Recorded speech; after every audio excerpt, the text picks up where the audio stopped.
Fresh reports of a dramatic clash inside the royal household have reignited speculation about tensions behind palace walls. According to circulating claims, Prince William firmly rejected a proposal involving Camilla's Parker Bowles family, allegedly delivering a message that has left royal watchers stunned.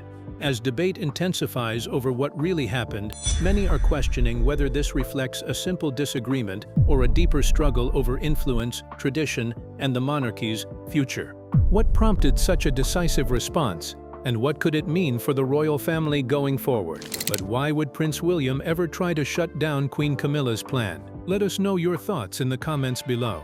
To help us create more videos and uncover the latest royal drama, please subscribe. Camilla defends royal tiara tradition. Queen Camilla was reportedly determined not to bend the rules when it came to one of the monarchy's oldest and most treasured traditions: the use of the royal family's priceless jewelry collection. While the matter may have seemed minor to outsiders, those familiar with royal customs claimed it quickly became a significant issue behind palace walls. At the center of the discussion was Harriet Spurling, who married Peter Phillips, the son of Princess Anne. Her marriage placed her close to the royal family, but it did not automatically grant her every privilege associated with royal weddings. According to reports, Harriet's position within the family became the key point of debate. Although she had married into one of the king's closest branches of the family, she was not considered a working royal or a member born into the royal household. Because of that distinction, tradition reportedly suggested that she should not wear a tiara from the royal family's famous jewelry vault on her wedding day. While many believed an exception could easily have been made, palace insiders claimed that Queen Camilla and those advising her were reluctant to allow any departure from long-established royal practice. Sources alleged that Camilla viewed the matter far beyond the question of a single tiara. To her, it was about protecting centuries of royal tradition and ensuring that the rules applied equally, regardless of personal feelings or family relationships. Those close to the situation claimed she believed that once an exception was granted, it would become much harder to refuse similar requests in the future. In her view, preserving the integrity of the royal collection meant respecting the customs that had governed its use for generations. Reports also suggested that members of Camilla's household strongly supported this position. They were said to believe that the royal jewelry collection was more than a display of wealth or beauty. Each piece carries deep historical importance, representing generations of monarchs, major state occasions, and the enduring continuity of the crown. Allowing access outside the accepted guidelines, they reportedly argued, could weaken traditions that have survived for decades, if not centuries. Insiders further claimed that Queen Camilla saw the issue as an important moment to reinforce the importance of royal protocol. Rather than treating it as a personal disagreement, she allegedly viewed it as a matter of responsibility and leadership. Upholding established customs, they said, demonstrated respect for the institution itself, ensured that valuable royal heirlooms remained closely tied to the traditions that have long defined the British monarchy. Whether one agreed with her stance or not, the reported decision highlighted the delicate balance between modern expectations and the monarchy's enduring commitment to preserving its historic customs. But how did William perceive Camilla's position on upholding certain royal protocols at the wedding? What was his reaction to her plan? Let's find out. William challenges Camilla's royal authority. Prince William was reportedly far from pleased with the way Queen Camilla handled questions surrounding access to the royal family's historic jewelry collection.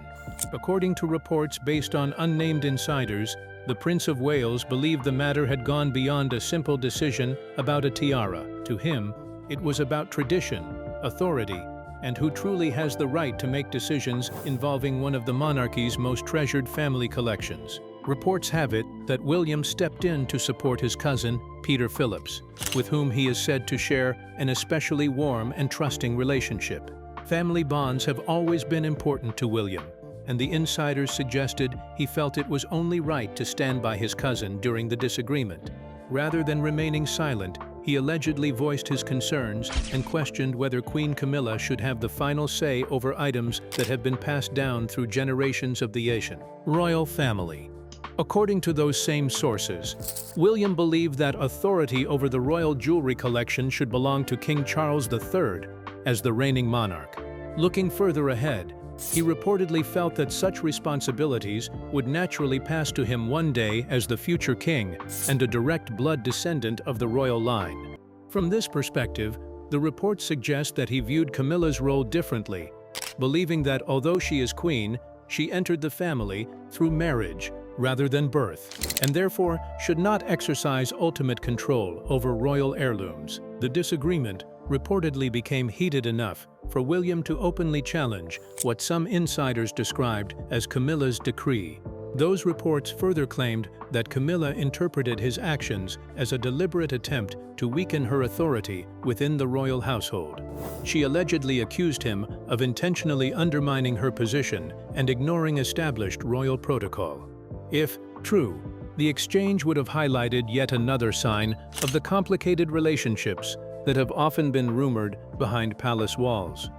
William, however, was said to feel completely justified. According to the reports, he believed he was protecting both his cousin's interests and long-standing royal traditions. He reportedly saw no problem with Peter Philip's daughter, Harriet, wearing a royal tiara, provided the appropriate approval came from the proper authority rather than through what he believed was an overreach of power. In the end, however, the reported dispute quietly faded away before it could become a major public spectacle. Harriet ultimately chose to wear a tiara from the respected Pragnell family collection instead of requesting one from the royal family's vault.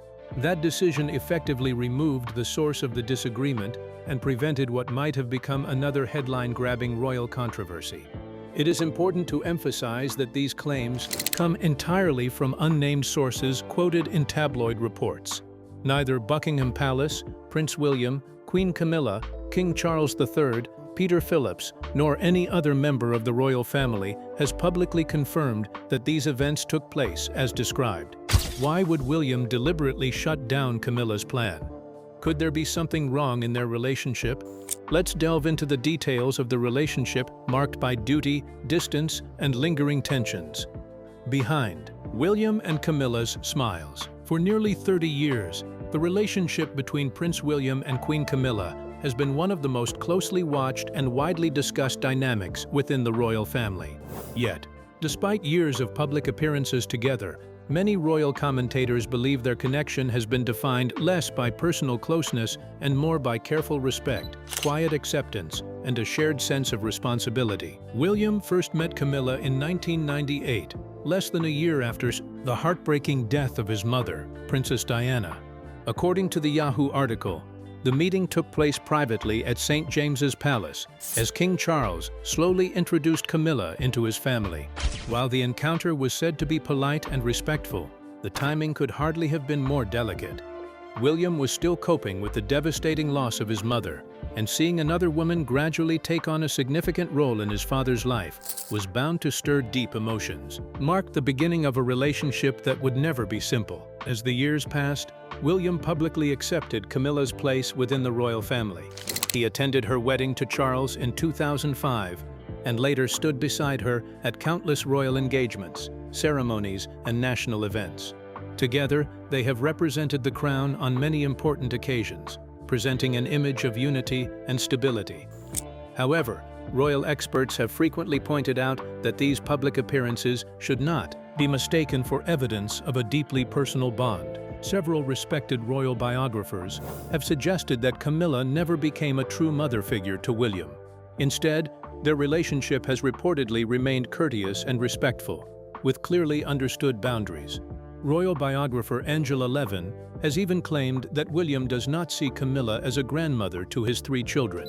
According to her, the young royals primarily recognize Princess Diana's family and Catherine's parents as their closest grandparents, reflecting the lasting importance of Diana's memory within William's own family life. The article also revisits claims made by Prince Harry in his memoir Spare.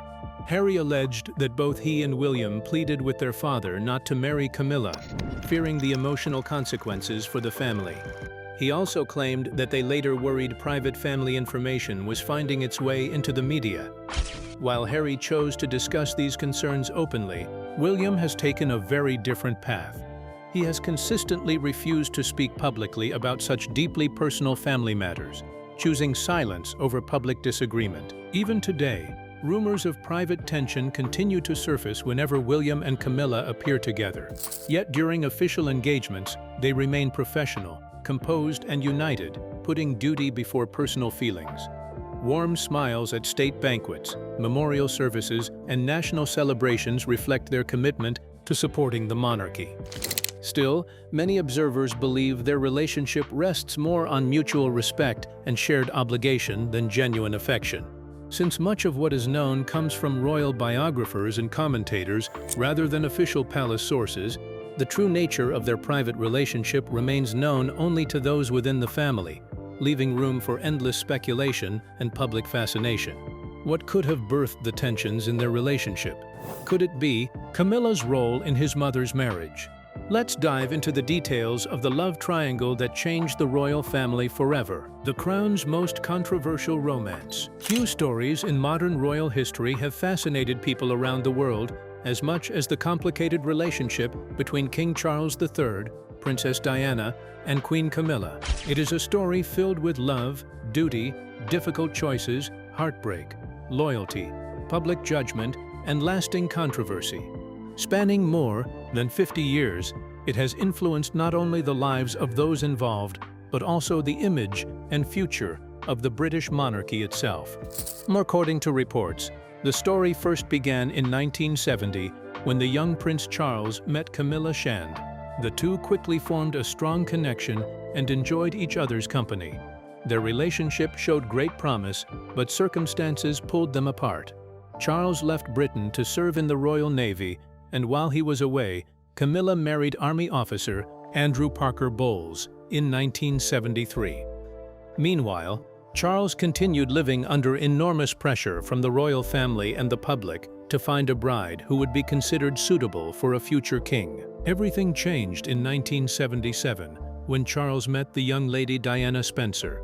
Their courtship moved quickly, and in 1981 they announced their engagement before marrying in a spectacular ceremony that captured the attention of hundreds of millions of viewers across the globe. The wedding was celebrated as the perfect royal fairy tale.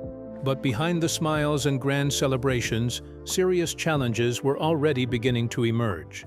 Although Charles had married Diana, Camilla remained an important figure in his life, creating tensions that would eventually become impossible to ignore. As the years passed, Charles and Diana's marriage became increasingly troubled. Emotional distance grew between them, and reports of unhappiness filled newspaper headlines. Diana later voiced what many had long suspected during her famous television interview when she remarked, "There were 3 of us in this marriage, so it was a bit crowded." Those few words became one of the most unforgettable statements ever made by a member of the royal family.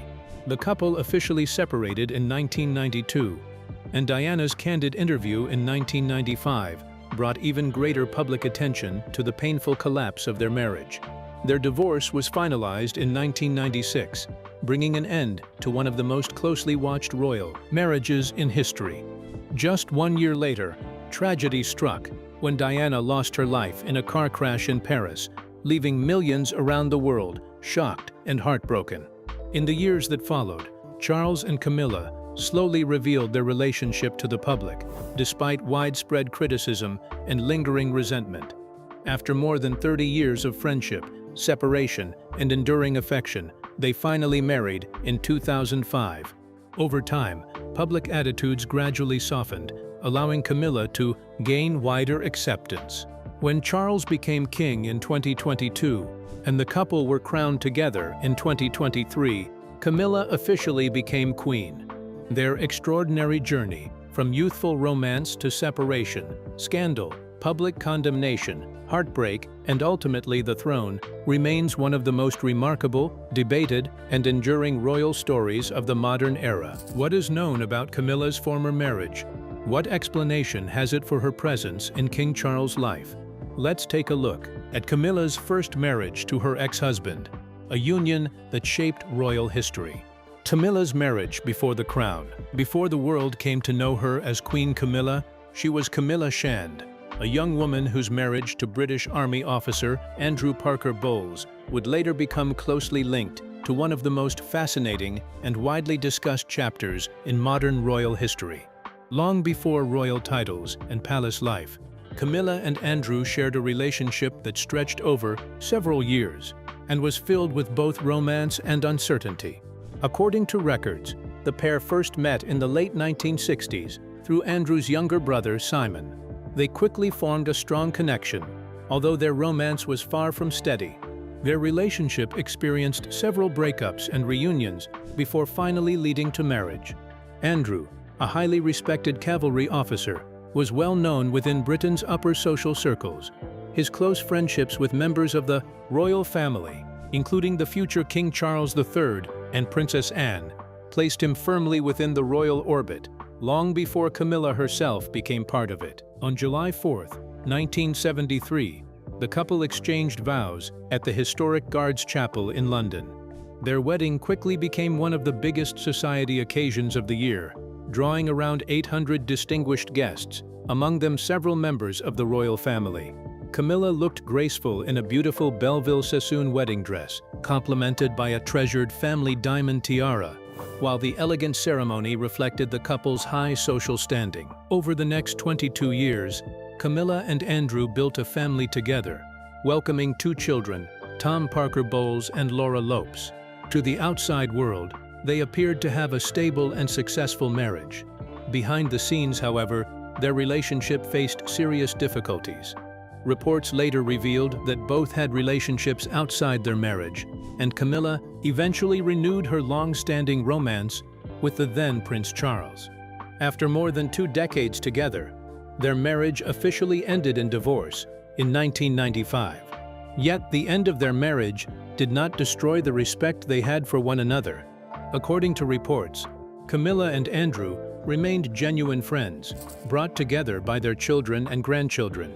Andrew even attended Camilla's wedding to Charles in 2005 and later witnessed King Charles III's coronation in 2023. Their son, Tom Parker Bowles, has often described them as close friends who always placed family first, a rare ending to a relationship that began as a glamorous romance but evolved into a lasting friendship.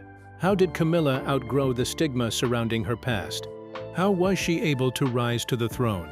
Let's dig into the details of Camilla's extraordinary rise, from royal outcast to the Queen of the United Kingdom, from outcast to Britain's Queen. Queen Camilla's rise to the throne is often described as one of the most surprising and dramatic turnarounds in the history of the modern British monarchy. Very few people believed that the woman who had once been blamed for the breakdown of King Charles III's marriage to Princess Diana would one day stand beside him wearing a crown. For years, Camilla Parker Bowles became one of the most criticized women in Britain. She faced endless headlines, harsh public judgment, and widespread anger from people who believed she had played a central role in one of the royal family's most painful chapters. After Princess Diana's tragic death in 1997, the pressure only became more intense. Every move Camilla made was closely watched, and she later admitted that the experience was so overwhelming that she often felt trapped inside her own home. She once confessed that she would never wish such treatment on even her worst enemy. Yet, despite the criticism and enormous obstacles, King Charles never gave up on the woman he loved. Determined to secure a future together, he worked closely with palace advisors on a careful, long-term plan to rebuild Camilla's public image. The strategy, later known as Operation PB, focused on patience rather than speed. Instead of forcing public acceptance, Camilla gradually appeared at carefully planned engagements, quietly supported charitable causes, and avoided unnecessary publicity. Slowly but surely, public attitudes began to change. Royal historian Robert Lacey later described Camilla's eventual acceptance as one of the defining stories of Charles' entire life, saying it reflected decades of determination, loyalty, and persistence. An important breakthrough came in 2000 when Queen Elizabeth II privately met Camilla, a gesture widely seen as the beginning of her acceptance within the royal family. 5 years later, Charles and Camilla married in a civil ceremony, with the late Queen publicly expressing her happiness for the couple. From that moment onward, Camilla steadily built a reputation as a hardworking and dependable senior royal. Her commitment to promoting literacy, supporting survivors of domestic and sexual violence, and faithfully carrying out royal duties gradually earned respect from many who had once opposed her. Above all, she became known as King Charles's closest companion and strongest source of encouragement. The final seal of approval came in 2022, when Queen Elizabeth II publicly expressed her sincere wish that Camilla should be known as Queen Consort when Charles became king. After Charles's accession and their coronation in May 2023, Camilla's extraordinary journey came full circle. Once viewed as one of Britain's most controversial public figures, she ultimately became a fully accepted queen, standing beside the man she had loved for more than half a century. How was William able to shut down Camilla's plan? What limits does her position hold in the monarchy? Let's find out where Queen Camilla's power stops. Although many people see Queen Camilla as King Charles III's closest companion and the person whose advice he values most, her influence inside the royal family has clear boundaries. She may have the king's ear more than almost anyone else, but that does not mean she has unlimited control over the direction of the monarchy. Her position gives her access, trust, and influence, yet it does not place her above the traditions and constitutional rules that have guided the British monarchy for generations. Christopher Wilson, a royal biographer, describes Camilla as a woman with remarkable determination, even suggesting that she possesses an iron determination and, at times, a ruthless streak when it comes to protecting the crown. He argues that she is deeply committed to preserving the institution of the monarchy and is willing to support difficult or unpopular decisions if she believes they are necessary for its long-term survival. However, the article also makes it clear that much of her influence happens quietly, away from public view, through private discussions and trusted advice, rather than official authority. Wilson further claims that Camilla has supported a firm approach toward Prince Andrew and has reportedly kept some distance from Princess Beatrice and Princess Eugenie as part of a broader vision for a slimmer, more focused royal family. These accounts, however, come from unnamed palace sources and interpretations offered by royal commentators. They have not been officially confirmed by Buckingham Palace, meaning they should be viewed as informed opinions rather than established fact. Even with her close relationship to the king, Camilla cannot independently determine the future of the monarchy. The constitutional authority to make major royal decisions rests with King Charles III, while the next chapter of the monarchy will eventually be shaped by Prince William when he becomes king. Questions involving succession, royal titles, constitutional responsibilities, and the overall direction of the crown are not matters that Camilla can decide on her own. She can offer guidance, share her perspective, and influence discussions, but the final authority belongs elsewhere. Rather than pushing beyond those limits, the article suggests that Camilla has learned to work effectively within them. She has concentrated on standing beside King Charles, supporting his reign, promoting charitable causes such as literacy and campaigns against violence toward women, and helping strengthen the monarchy's public reputation. Royal observers believe her greatest strength is not found in formal power, but in her ability to shape important conversations behind closed palace doors. In the end, Camilla's influence is undeniable, yet it remains carefully confined by constitutional tradition, strong enough to guide a king, but never powerful enough to rule in his place. So, what do you think about Prince William's reaction? Do you really think he was trying to pay back Camilla? We'd love to hear your opinions in the comments below. And don't forget to like and subscribe.